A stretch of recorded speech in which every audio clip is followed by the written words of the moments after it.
கண்ணியமான அன்பார்ந்த பெரியோர்களே, சகோதரர்களே, ஸல்லல்லாஹு அலைஹி வஸல்லம் அவர்கள் மதீனாவில் மக்காவில் அவர்களுடைய ஆரம்ப கால அந்த தாவாவை செய்து கொண்டிருந்து மதீனாவுக்கு பிரயாணம் செய்கின்றார்கள், ஹிஜ்ரத் செய்கின்றார்கள். அந்த ஹிஜ்ரத்துடைய நேரத்திலே ஹிஜ்ரத் செய்து போனவர்களை பார்க்குற நேரத்தில் அதில்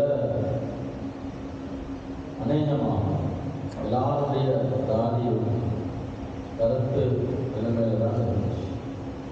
ஒருவருடைய தாடி மட்டும்தான் பழுத்து இருந்துச்சு. அது யாருன்னு சொன்னால் அதில் அபூபக்கர் சித்திக் ரலியல்லாஹு அன்ஹு அவங்க தாடி பழுத்த நிலைமையில் இருந்தாங்க. மற்ற எல்லாருமே தாடி கருப்பான நிலைமையில் இருந்தாங்கன்னா அதிகமாக வாலிபர்கள் தான் அங்கிருந்து ஹிஜ்ரத் செஞ்சு போனாங்க. மார்க்கத்தை தீன பாதுகாக்கிறதுக்கு வாலிபத்தில் இருந்தே அவர்களுடைய உள்ளங்களில் துடிப்பும் ஆசையும் ஆர்வமும் இருந்துச்சு. அதனால தான் 14-17 வயசில் இஸ்லாத்தை ஏற்றுக்கொண்ட வயசு. அவங்க 2 பேரையும் எல்லாருடைய பாதையில் வெளியாகிறதுக்கு பொறுப்பாக போக அனுப்புகிறாங்க. அவங்க சொல்கிறாங்க, நாங்கள் இன்னும் சின்ன ஆட்கள், எங்களுக்கு இன்னும் அந்த நிலைமை வரல. ஸல்லல்லாஹு அலைஹி வஸல்லம் அவங்கள செலக்ட் பண்ணி அனுப்புகிறாங்க. அந்த யங் ஏஜில் லீடர்ஷிப்புடைய பகுதி அவங்கள்ட்ட இருந்துச்சு. சின்ன வயது யாரு 11 வயது, அதில் ஸைத் இப்னு சாபித் ரலியல்லாஹு அன்ஹு. நாங்கள் எங்களோட வீடுகளில் 11 வயசுக்குள்ளே எப்படி பார்க்குறோம்? 11 வயசுக்குள்ளே சும்மா எப்படி பார்க்குறோம்? 5ஆம் வகுப்பு 4ஆம் வகுப்பு படிக்கிற கூடிய அப்படி தானே பார்க்குறோம். ஆனால் அந்த மக்காவுடைய சூழலில் ஸல்லல்லாஹு அலைஹி வஸல்லம் அவங்களோடு இருந்த அந்த 11 வயசில் இருந்த ஸைத் இப்னு சாபித் ரலியல்லாஹு அன்ஹு அவங்களோட திறமையை ஸல்லல்லாஹு அலைஹி வஸல்லம் விளங்கினாங்க. சொன்னாங்க, நீங்கள் எவ்வளவு மொழியை படிங்க அப்படின்னாங்க. ஏன்றால் வெளிநாட்டிலிருந்து வரக்கூடிய லெட்டர்கள் எவ்வளவு மொழியில் வாரதுனால அவங்களுக்கு நான் பதில் எழுதக்கூடிய நேரத்தில் அதை மொழிபெயர்க்கிறது அந்நியர். எனக்கு அவங்கள நம்பிக்கை இல்லை. நீங்கள் இதை படித்து நீங்கள் மொழிபெயர்த்தீங்கன்னா எனக்கு நம்பிக்கை இருக்கும், நான் அதுக்கு பதில் எழுதுவேன் அப்படின்னா. இந்த சம்பவத்தை சும்மா நாங்கள் கேட்டுட்டு படிப்புக்கு எவ்வளோ முக்கியத்துவம் கொடுத்தீங்க இஸ்லாம் அப்படிங்கிற ஒரு கூட்டம் விளக்கமே இல்லாமல் எதுக்கு இது பேசப்பட்டது அப்படின்னு இல்லை. படிப்புக்கு முக்கியத்துவம் கொடுத்ததுக்கு பேசப்படலை, தீனுக்கு முக்கியத்துவம் கொடுத்து தீனை பரப்புறதுக்கு அவருடைய ஸ்கில்லை பாவித்தாங்க, திறமையை தீனுக்கு பாவித்தாங்க. அதுதான் அங்கே எடுத்து காட்டப்படக்கூடிய விஷயமாக இருந்துச்சு. சின்ன வயசு 11 வயசு தான். அங்கே அவருடைய ஸ்கில் என்ன, அவருக்கு லாங்குவேஜில் படிக்கிறது திறமை இருந்துச்சு. அந்த திறமையை ஸல்லல்லாஹு அலைஹி வஸல்லம் சொன்னாங்க, நீங்கள் ஹிப்ரு மொழியை படிக்கணும். அது அலிரலியல்லாஹு சொல்லுவோம் இல்லை, உஸ்மான் ரலியல்லாஹு சொல்லுவோம் இல்லை, முஆத் ரலியல்லாஹு சொல்லுவோம் இல்லை. ஸைத் இப்னு சாபித்துடைய திறமையை பார்த்தாங்க. 17 நாட்களில் அந்த லாங்குவேஜை படிச்சுட்டாங்க. அதெல்லாம் அவ்வளோ திறமையை கொடுத்துருந்தான். அந்த ஸ்கில்லை பாவிச்சதுக்கு எல்லாம் தீனுக்காக. கண்ணியமான அன்பார்ந்த சகோதரர்களே, வாலிபர்களே, அந்த ஸல்லல்லாஹு அலைஹி வஸல்லம் அந்த நேரத்தில் வாலிபர்களை டார்கெட் பண்ணாங்க. 21 வயதில் இருக்கிறாங்க. முஸ்அப் இப்னு உமைர் ரலியல்லாஹு அன்ஹு. இன்றைக்கு வாலிபர்களுடைய 21 வயசுடைய வாலிபர்கள் எங்கே இருக்கிறாங்கன்னு யோசிச்சு பாருங்க. ரோட்லையும் மாட்டாவுலையும் மண்ணில் படிக்கும் மேலையும் போக்குகள்லையும் அங்கே 4-5 பேர் சேர்ந்து கொண்டு போனை வச்சு கொண்டு எங்கே இருக்கிறோம், எங்கே போகிறோம், மாறும் தெரியாது. நைட் டைமில் எல்லாரும் தூங்குற நேரத்தில் போயிட்டு கொண்டு வந்து கொண்டு அங்கே 21 வயசு ஸல்லல்லாஹு அலைஹி வஸல்லம் முஸ்அப் அவர்கள் எல்லாம் அனுப்புகிறாங்க. மக்கா மதீனாவுக்கு நீங்கள் போங்க, போயிட்டு அங்கே டவுன் ஒர்க் பண்ணுங்க, நாங்கள் வருவோம். அதற்கு அந்த சூழலை நீங்கள் தயாரித்து வைங்க. 21 வயசில் ஒருத்தரை செலக்ட் பண்ணி அவருக்குரிய ரெஸ்பான்சிபிலிட்டியை கொடுக்குறேன்டா யோசிப்பாங்க எந்த அளவு தூரத்துக்கு அவர் பண்படுத்தப்பட்டிருப்பார். அந்த வாலிபரை போய் 3 வருடங்கள் கழியுது. ஸல்லல்லாஹு அலைஹி வஸல்லம் ஹிஜ்ரத் செஞ்சு மதீனாவுக்குள்ள போகத்திலே ஸல்லல்லாஹு அலைஹி வஸல்லம் அவங்கள வரவேற்கிறாங்க. தலஅல் பத்ரு அலைனா, எங்களுக்கு ஒரு சந்திரன் உதிச்சிருக்குது. அந்த அன்மையானவங்க சமைச்சது 21 வயசு வாலிபர். அவர் பெரிய டாக்டரும் இல்லை, இன்ஜினியரும் இல்லை, பெரிய எஜுகேட்டடும் இல்லை, ப்ரொஃபஷனலும் இல்லை. தீனுடைய கவலை கொடுக்கப்பட்டுச்சு வாலிபத்தில். மதீனா அல்லாஹ் தஆலா அதை இஸ்லாத்தினுடைய தீனினுடைய கேந்திர ஸ்தலமாக மாற்றினான். அதுக்கு அடிப்படையாக இருந்த ஒரு வாலிபருடைய முயற்சின்னு சொன்னால் யோசிப்பாங்க. இப்படி ஸல்லல்லாஹு அலைஹி வஸல்லம் வாலிப வயதிலேயே சஹாபாக்களை தயாரிக்கிறாங்க. சஹாபாக்களோட உள்ளங்கள்ல தீன உயிர்ப்பிக்கிறது, தீன ஹயாத்தாக்குறது, அல்லாஹ்வுடைய நெருக்கத்தை உண்டாக்கி கொள்வது, அல்லாஹ்வுடைய தொடர்பை உண்டாக்கி கொள்வது. அதுக்கு தான் அவங்களோட வாழ்க்கைகளை அவங்க அர்ப்பணிச்சாங்க. அவங்களோட நேர காலங்களை கொடுத்தது எல்லாமே மார்க்கத்துக்கு, அல்லாஹ்வுடைய தொடர்புக்கு தான். அதனுடைய பிரதிபலிப்பை தான் பாருங்க. அதுக்கு அடுத்த ஜெனரேஷன் வருது, தாபிஊன்கள் வாராங்க, தபஉ தாபிஈன்கள் வாராங்க. அதுக்கு பின்னால் வரக்கூடிய அந்த சமூகங்களை பாருங்க. வாலிப வயதுல அவங்க 15 வயது 9, 10 வயதாகும் பொழுது முழு குர்ஆனையுமே பாடமாக்கிட்டாங்க. முழு குர்ஆனையுமே பாடமாக்கிட்டாங்க. 9, 10 வயசு, 7 வயசு குர்ஆன் பாடம். 15, 14 வயசு ஆகத்திலே அந்த நேரத்தில் ஹதீஸுடைய கிதாப் முவத்தா மாலிக் பிரபல்யமாக இருந்துச்சு. அதை முழுக்க பாடமாக்கிட்டாங்க. ஆயிரக்கணக்கான ஹதீஸ். அதுக்கு பின்னால புகாரி, அதுக்கு பின்னால எழுதப்பட்டது. புகாரிய முழுக்க பாடமாக்குறாங்க. யங் ஏஜில் இவங்க தங்களை அர்ப்பணிக்கிறாங்க தீனுக்காக. அதனால தான் பாருங்க, ஒரு ஜும்மா குதுபா நடந்து கொண்டிருக்கிறது. 4வது வரையில இருக்கக்கூடிய ஒரு புள்ள 14 வயசு, 14 வயசுக்குள்ள ஜும்மா குதுபாவை கேட்டு கொண்டு அதில் ஜும்மால சொல்றாரு, இஸ்தான்புல் அதை யாரு கைப்பற்றுவாங்களோ அல்லாஹ் தஆலா அவர்களுக்கு சுபசோபனம் வச்சிருக்கிறார், அவர்களுடைய பாவங்கள் மன்னிக்கப்படும். இஸ்தான்புலை கைப்பற்றதை பற்றி அன்றைக்கு தீனை கொண்டு போங்க அப்படின்ற அந்த மெசேஜை கொடுக்கிறாரு. மெம்பர்ல இருந்து இமாம் ஹதீஸை சொல்றாங்க. 4வது சப்ல இருக்கிற அந்த 14 வயசு வாலிபர் உள்ளத்துல நியத்தை வைக்கிறாரு, நான் தான் அந்த இஸ்தான்புலை கைப்பற்றணும் அப்படின்னு சொல்லி அந்த நியத்தை வைக்கிறார். எங்களோட 14 வயசு உள்ளட நிலைமையை சொல்லி யோசிச்சு பாருங்க. வீடுகள்ல பாப்போமா, நாங்க வீட்டுல 14 வயசுக்குள்ள இருக்குது, என்ன உள்ளத்துல அவங்க ஆசை, என்ன தேற்றம், என்ன தேவை இருக்குது அப்படின்னு. இவரு 7 வருஷம் கழித்து 21 வயதாகத்திலே இஸ்தான்புலை போய் கைப்பற்றார். முஹம்மது ஃபாத்திஹ் இஸ்தான்புலை 21 வயசுல கைப்பற்றார். 400 வருட காலம் இஸ்லாமிய ஆட்சி நடந்தது இஸ்தான்புல். யாரு 21 வயசுடைய அந்த வாலிபருடைய அந்த நீயத்தும் அந்த திறமையும். கனியமான அன்பார்ந்த சகோதரர்களே, முஹம்மது காசிம் வாரார், எங்க ஹிந்துக்கு வாரார். முழு ஹிந்தையும் 19 வயசு, வெறுமனே 19 வயசுல முழு ஹிந்த். அந்த நேரத்தில் இந்தியா, பாகிஸ்தான், பங்களாதேஷ், அந்த ஆசியா கண்டத்துடைய நாடுகள் எல்லாம் ஒன்றுக்கு இருந்துச்சு. முழு அந்த நாட்டையும் கைப்பற்றுவார் 19 வயது. எங்களை 19 வயசு வாலிபர்களுடைய நிலைமையை யோசிச்சு பாருங்க. அவங்க எங்க இருக்கிறாங்க, என்ன செஞ்சு கொண்டு இருக்கிறாங்க. அந்த சூழலை உருவாக்கினாங்க. அதனால வரக்கூடிய ஜெனரேஷன் தீனுள்ள ஜெனரேஷனாகவும் உலகத்தை வெற்றி கொள்ற அந்த சமூகமாகவும் இருந்துச்சு. அவங்களோட நேரங்கள் காலங்கள் பாதுகாக்கப்பட்டுச்சு.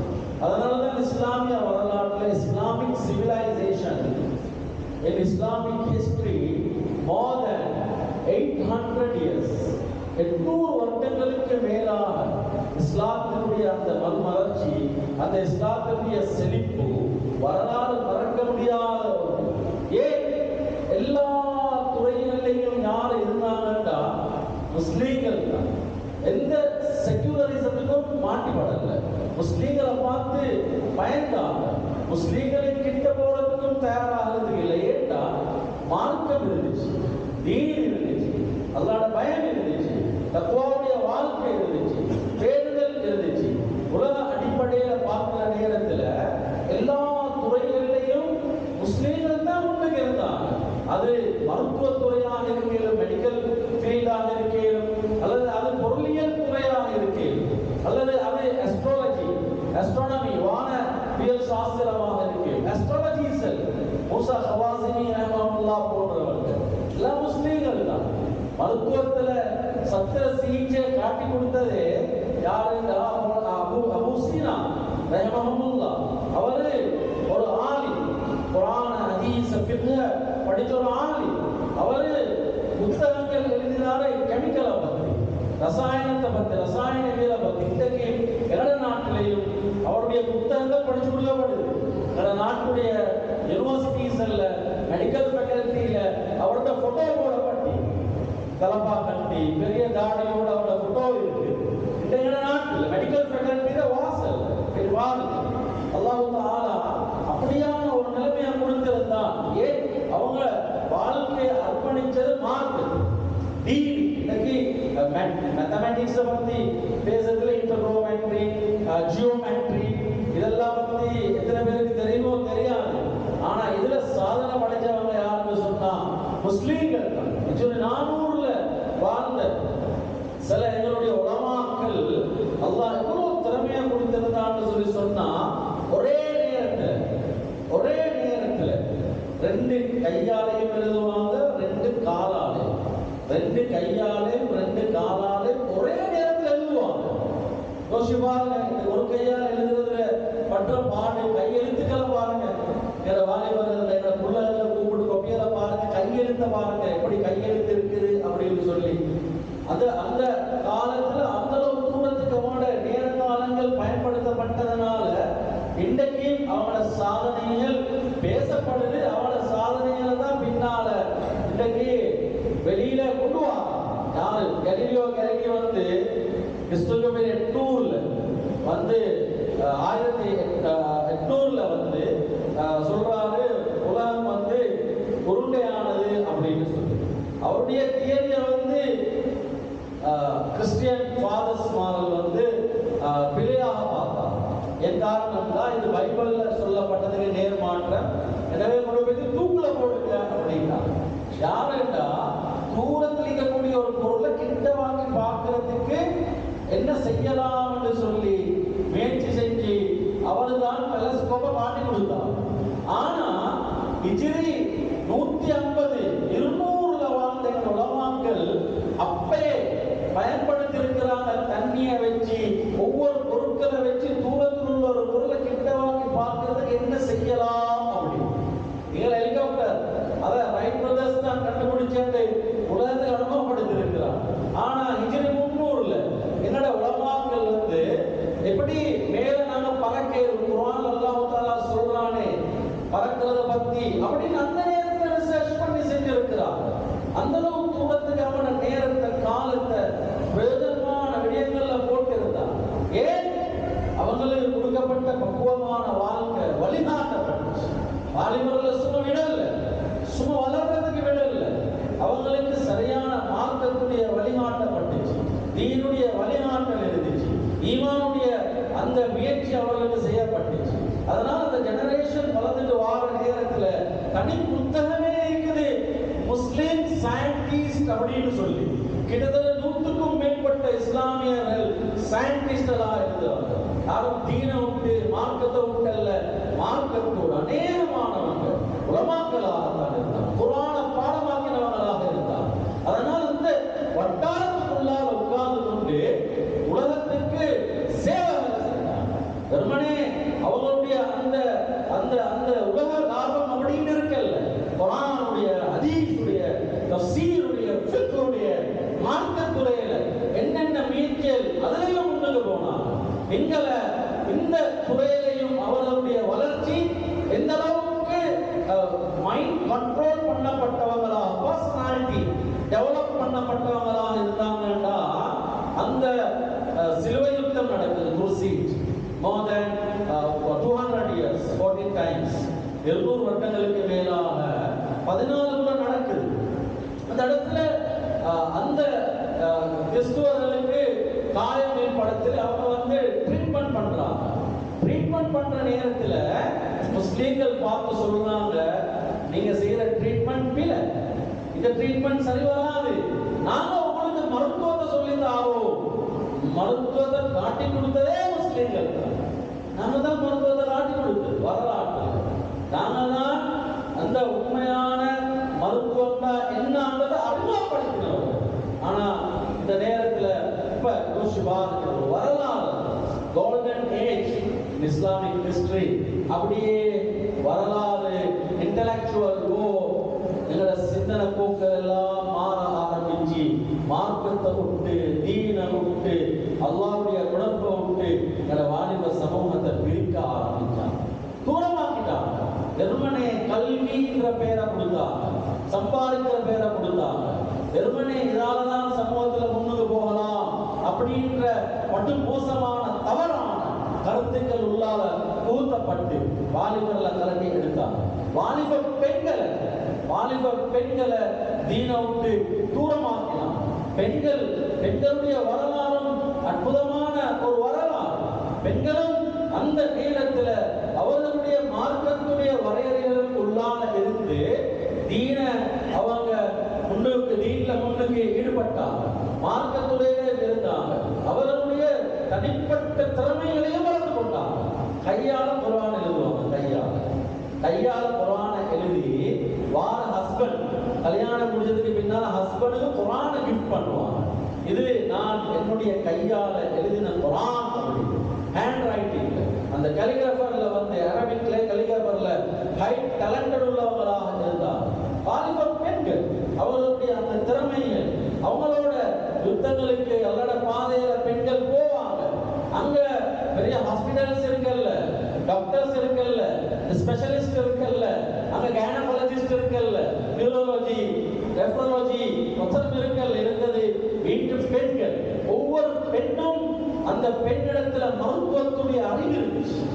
தன்னுடைய கணவனுக்கு சிகிச்சை செய்யறது வீட்டுக்குள்ள இருக்கிற மனைவி தான். காயப்பட்டவங்களுக்கு மருந்து போடுறது மனைவி, வீட்டுக்குள்ள பெண்கள், ஆழமான பெண்கள் இருந்தாங்க. அவங்க அந்த நேரத்தில் அந்த இடத்துல இருந்து மார்க்கத்தோட தீனோடு இருந்தாங்க. அல்லாஹ் அதுக்குரிய வழிகளை ஏற்படுத்தி கொடுத்தாங்க. கண்ணியமான அன்பார்ந்த சகோதரர்களே, பின்னால வரலாறு படிச்சு பாருங்க.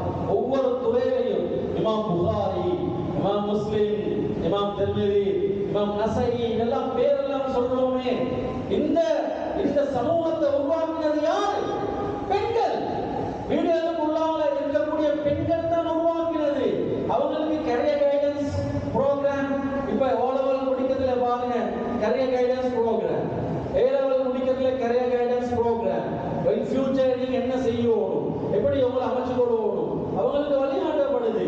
கடைசிக்கு நிலைமையை பாருங்க, இங்க இருக்கிறாரு அப்படின்னு சொல்லி எந்த இடத்துல இருக்கிறாரு, மார்க்கம் என்ன, தீன் என்ன, அல்லாஹ்வோட பயம் என்ன. ஆனா அங்க கரியர் கைடன்ஸ் ஒன்றும் இருக்கல்ல, வீட்டுக்குள்ள உள்ள தாய் இடத்துல தீன் இருந்துச்சு. தாய் அல்லாஹ்வுக்கு வழிபடக்கூடிய பெண்ணாக இருந்தா, சின்ன வயதிலிருந்தே அவங்களுக்கு அந்த மோட்டிவேஷன் கொடுக்கப்பட்டுச்சு.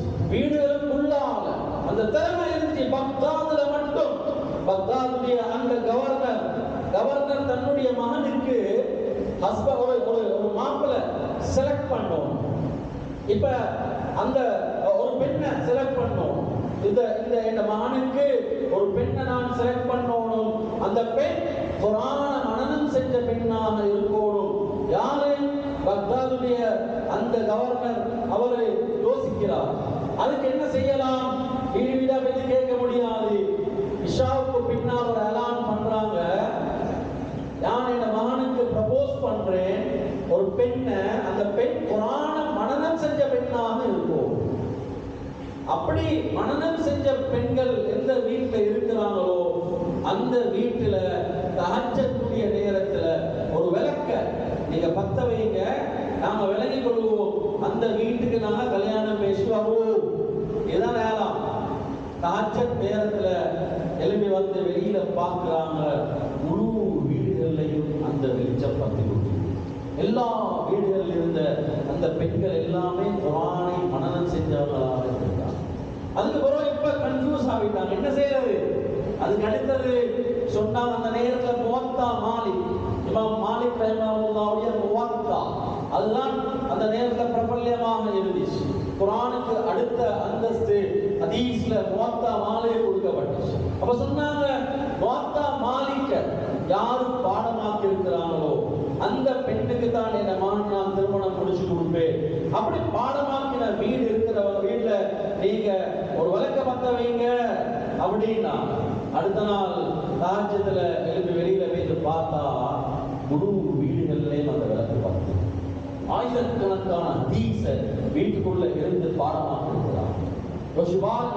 வெளியில சுத்துக்கிறீங்கல்ல, வெளியில அங்க இங்கன்னு சொல்லி அவங்க நடமாடல, பேக்ல தூக்கிக்கொண்டு பக்ஸல தூக்கிக்கொண்டு கப்பியில தூக்கிக்கொண்டு ரோட்ல பரதாவ ஒழுங்கு இல்ல, உடுப்பு ஒழுங்கு இல்ல, அபாயா ஒழுங்கு இல்ல, நினைச்ச மாதிரி உடுப்பு உடுத்து கொண்டு உம்மக்கும் கணக்கு இல்ல, வாப்பக்கும் கணக்கு இல்ல, வீட்டுல இருக்கிற நானுமாருக்கும் கணக்கு இல்ல. இன்னைக்கு ரோட்ல போற பெண்கள் யோசிப்பாருங்க, வீட்டுக்கு போங்க, வீட்டுக்கு போயிட்டு மகள்மார கூப்பிடுங்க, தங்கச்சிமார தாத்தமார கூப்பிடுங்க, கேளுங்க, மகள் குர்ஆன ஓதுங்களே, உங்களுக்கு ஹதீஸ பத்தி என்ன தெரியும், மார்க்கத்தை பத்தி என்ன தெரியும் கேள்வார்கள். ரத்த கண்ணீர் வடிக்க வேண்டிய நிலைமையாக இருக்கும். எங்களோட வீடுகளுக்குள்ள இருக்கிற பெண்கள்கிட்ட என்ன தீனி இருக்குது, என்ன மார்க்கம் இருக்குது, என்ன அல்லாஹ்வுடைய பயம் இருக்குது, இன்னைக்கு கேட்டு பாருங்க. இன்னைக்கு அவங்களுடைய மார்க்கத்துடைய இடத்துல எதிர்த்து இருக்கிறாங்க. வெறுமனே கல்வின்ற பெயர்ல ஒரு தவறான ஒரு ஒரு ஒரு ஒரு கான்செப்ட் போட்டு கல்வி, education most important, education change the world, education is a weapon to change the world என்னெல்லாம் சொல்லி எங்கட சமூகத்துல பெண்களை வெளியில ரோட்டுக்கு இழுத்து அந்நிய ஆண்களோடு இன்னைக்கு சகஜமாக பேசுறது, பழகுறது, பார்க்கிறது, அந்நிய ஆண்கள் குழந்தை இடத்துல வேலைக்கு போறான். முஸ்லிம் பெண்கள் பாருங்க, என்ன வயசுக்கு சொல்லி பாருங்க, 18, 20, 22, 25, 28. நான் சொல்றேன், உலக சைக்காலஜியில உலகத்தில் இன்டர்நேஷனல் சைக்காலஜி அமெரிக்கால அவனே இருக்கிறான். Difference between women and men அப்படின்னு சொல்லி பேசுற நேரத்துல பெண்கள் இருக்கிற இடத்துல ஒரு ஆண் இருக்கிறான்டா அவனுடைய உடல்ல என்னென்ன மாற்றங்கள் ஏற்படும், அப்படி இல்லைன்னா அவன் ஆணாகவே இல்லை. இது இன்றைக்கு வெஸ்டர்ன் சைக்காலஜி சொல்லுது. ஆனா எங்களோட இந்த உணர்வுகள் எல்லாம் என்ன, ஒரு சாதாரணமான ஒரு பெண் ரோட்ல போற எத்தனை வாப்பமா இருக்கு, அதை பத்தி உணர்வு உண்டாகுது. அந்த நேரத்துல பக்குவமா பேணுதலா மார்க்கம் தீ அல்லாஹ்வுடைய பயம் இருந்துச்சு, உள்ளத்துல தக்வா இருந்துச்சு. வீட்டுக்குள்ள இருக்கிற பெண் அவளுடைய திறமைகள் அங்கு உருவாக்கப்பட்டுச்சு. இன்னைக்கு மார்க்கம் இல்ல, தீன் இல்ல, அலைகிறாங்க, அலைஞ்சு கிடைச்சிட்டா ஏதாவது இன்னைக்கு பெற்றிருக்கிறாங்களா அங்களை பார்த்தா அந்த லைன்லையும் மிக கவலையான நிலைமைக்கு வைத்திருக்கிறார். ஒவ்வொரு வீடுகளிலையும் பெண்களுடைய நிலைமை அது வெளியில சொல்றதுக்கு இயலாத கவலைக்குரிய நிலைமைக்கு மாறி இருக்கிறார். திருமணம் முடிக்கிறதுக்கு முன்னால, திருமணம் முடிஞ்சதுக்கு பின்னால அவங்களுடைய அந்த மனோநிலைமைகள் இன்றைக்கு இருக்கக்கூடிய அந்த நிலைமை. ப்ரப்போஸ் பண்ற நேரத்துல வாப்பா கேட்கிறா மகள்கிட்ட, அவனுக்கு எப்படி ஒரு மாப்பிள்ளை நான் பார்க்க மகள் அப்படி அவ சொல்றா, எனக்கு வார ஹஸ்பண்ட் அவர் எப்படி இருக்கணும்னு சொல்லி டைப் ஆகிருக்கணும். அவருடைய ஃபேஸ்புக்ல அவர் ஏதாவது ஷேர் பண்ணினா 10 நிமிஷத்துக்குள்ள 50,000 பேர் லைக் பண்ணணும். அவர் ஒரு லீடர் மாதிரி இருக்கும், அவர் இப்படி சம்பாதிக்கும், அவருடைய ஏஜ் வந்து 2000க்கு பின்னால பிறந்தவரா இருக்கும், அவர் இப்படி இருக்கும், அவர் கொடுக்கிற அந்த நகீரியலை பாருங்க. இப்ப வாப்பா மாலுக்கு எது மாதிரி தேடி கொடுத்து மறுவ 2 கிழமையில நிகா முடிஞ்சிருச்சு, இப்ப வலிமா முடிஞ்சு வீட்டுக்குள்ள சந்தோஷம் இல்ல, வாப்பா வாராரு, வீட்டுக்குள்ள மகளுக்கு கவுன்சிலிங் பண்ணணும், சரி வராது, இந்த மாப்பிள்ள சரி வராது, அவ நினைச்சு